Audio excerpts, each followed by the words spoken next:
warahmatullahi wabarakatuh. Hello everyone, my name is Yuni Alfiyanti. My student ID number is 19122149022. I'm from 8th class 3rd semester nursing student in Institute of Health Science Nahdlatul Ulama Tuban. In this video, we're going to discuss pretty much everything we need to know about stethoscope. A stethoscope is a medical device that is used for auscultation. If you are not familiar, auscultation is a fancy way of saying listening to the internal sounds of the body. The device has a T-shaped resonator that is placed against the skin. It is connected to tubes and earpieces that make it possible for medical professionals to listen to human body sounds more closely, in order to get an idea of a patient's condition.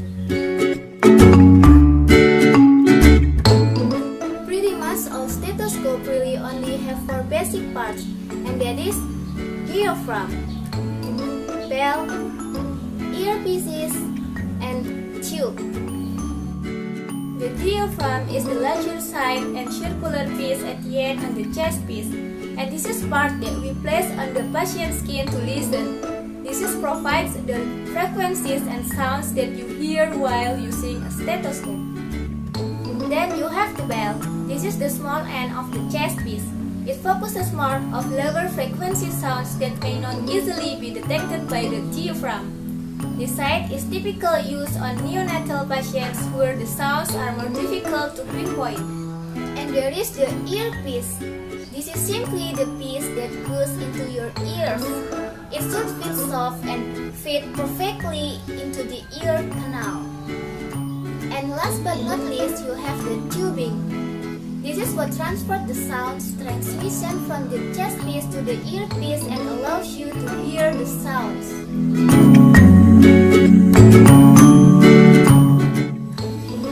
Stethoscopes are most commonly used to listen to sounds made by the heart and lungs. They can also be used to listen to the intestines as well as the blood flow in arteries and veins. And one more thing, stethoscope can be used with a manual sphygmomanometer in order to measure blood pressure. Let's talk about how to use stethoscope. The first step is you should to adjust the earpiece that should be angled properly, so that a nice crisp sound can be heard. The next step is you should to position the patient. Making sure that the patient is positioned properly can make auscultation either very easy or very difficult. You may hear a different sounds in each position. For example, sitting, standing, lying on back, or lying on the side. And step number 3, place the diaphragm to the patient's skin. If possible, try to place the stethoscope directly on the patient's skin. This will give you the best result.